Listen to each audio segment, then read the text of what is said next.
Hi అందరికీ, అందరూ ఎలా ఉన్నారు? ముందుగా వెల్కమ్ టు మై ఛానల్. రీసెంట్గా ఒక షార్ట్ అప్లోడ్ చేశాను అనమాట.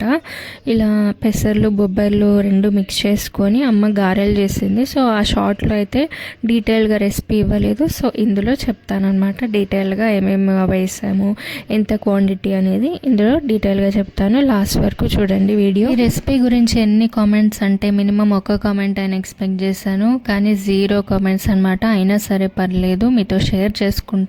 ముందుగా 2 గ్లాసుల పెసర్లు, అదే సేమ్ గ్లాస్తో 3 గ్లాసుల బొబ్బర్లని మంచిగా నీట్గా వాష్ చేసుకొని ఓవర్ నైట్ నానబెట్టుకోండి. నానిన తర్వాత ఇప్పుడు ఇందులో ఎక్కువ క్వాంటిటీలో కరివేపాకు, పుదీనా, కొత్తిమీర వేసుకుంటే టేస్ట్ బాగుంటుందంట. అందుకని 2 చిన్న కట్టల కొత్తిమీర, గుప్పెడంతా కరివేపాకు, పుదీనాని ఇలా చిన్న చిన్న కట్ చేసుకొని వేసుకోండి. నేను తినను కాబట్టి పుదీనా కూడా అలా చిన్న చిన్నగా కట్ చేసి వేసింది అమ్మ. ఇప్పుడు అది నీట్గా వాష్ చేసుకొని స్ట్రైనర్లో పెట్టేయండి, నీళ్ళన్నీ ఇంకిపోతాయి. ఇప్పుడు మనం పప్పు రుబ్బుకుందాం. ఇప్పుడు నానిన పప్పుని మిక్సీ జార్లో వేసుకొని దానికి సరిపడేంత ఉప్పు అలాగే కొద్దిగా పసుపు వేసుకొని పప్పుకి మొత్తం సరిపడేన్ని పచ్చిమిర్చి, అంటే స్పైస్కి తగ్గట్టు మీరు మిర్చి యాడ్ చేసుకోండి. మాకైతే ఇన్ని సరిపోయాయి అన్నమాట.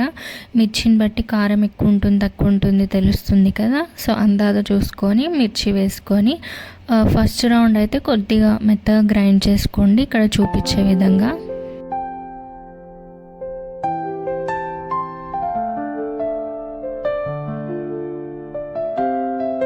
ఇప్పుడు సెకండ్ టైం గ్రైండ్ చేసేటప్పుడు పప్పు వేసుకొని దానికి సరిపడేంత ఉప్పు, కొద్దిగా పసుపు వేసుకొని మరి మెత్తగా కాకుండా ఇక్కడ చూపించే విధంగా గ్రైండ్ చేసుకోండి. అంతా గ్రైండ్ చేసుకున్న తర్వాత ఇందులోకి సరిపడేంత అల్లం వెల్లుల్లి పేస్ట్, జీలకర్ర పొడి, ధనియాల పొడి, అలాగే ఉప్పు కొంచెం అందాజ పడుతుందని చెప్పి కొద్దిగా వేసిందనమాట. మీరు కూడా సరిపడేంత ఉప్పు వేసుకొని కొత్తిమీర, కరివేపాకు, పుదీనా వేసి అంతా మంచిగా కలుపుకోండి.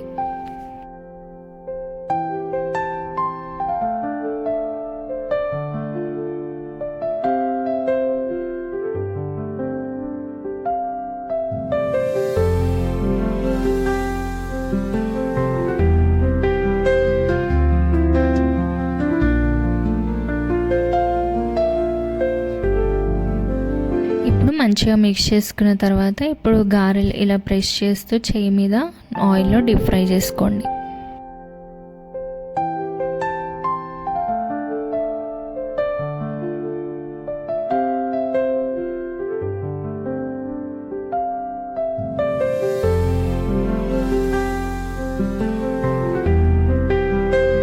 బాగా వేడైన తర్వాత లో ఫ్లేమ్లో పెట్టి గారెలు వేస్తూ అలా మీడియం టు హై ఫ్లేమ్లోకి పెట్టుకుంటూ గారెల్ని మంచిగా 2 వైపులా తిప్పుతూ లైట్ గోల్డెన్ కలర్ వచ్చేంత వరకు క్రిస్పీగా కాల్చుకోండి. ఈవినింగ్ స్నాక్స్ లాగా ఎప్పుడైనా తినాలనిపించినప్పుడు, బయట వెదర్ చల్లగా ఉండి వర్షం పడుతున్నప్పుడు ఎంత బాగుంటుందంటే చేసుకొని తింటే. గారెల టేస్ట్ అయితే చాలా బాగున్నాయి. ఏది ఎక్కువ కాలే తక్కువ కాలే, అటు స్పైసీనెస్ అయినా ఉప్పు అయినా అన్నీ సరిపోయాయి. అయితే గారెలతో పాటు non veg curries best combination అనిపిస్తుంది. ఇలా నాన్ వెజ్ కర్రీస్ చేసినప్పుడు గారెల్ని గ్రేవీలో నంచుకొని తింటే ఆహా సూపర్ ఉంటుంది. గారెలు చేసిన రోజు అయితే నాన్ వెజ్ ఏం చేయలేదన్నమాట. ఇంకా సప్పుడు చేయకుండా చాయ్ పెట్టుకొని చాయ్ తాగుతూ గారెలు తిన్నాను. కూడా ఒకసారి రెసిపీని ఫాలో అయ్యి తప్పకుండా ట్రై చేసి ఎలా వచ్చాయి అనేది నాకు కామెంట్స్లో వీడియో నచ్చితే లైక్ చేయడం మాత్రం మర్చిపోకండి. ఫస్ట్ టైం చూస్తున్న వాళ్ళైతే please subscribe and please keep supporting my channel. Bye bye, మళ్ళీ నెక్స్ట్ వీడియోలో కలుద్దాం.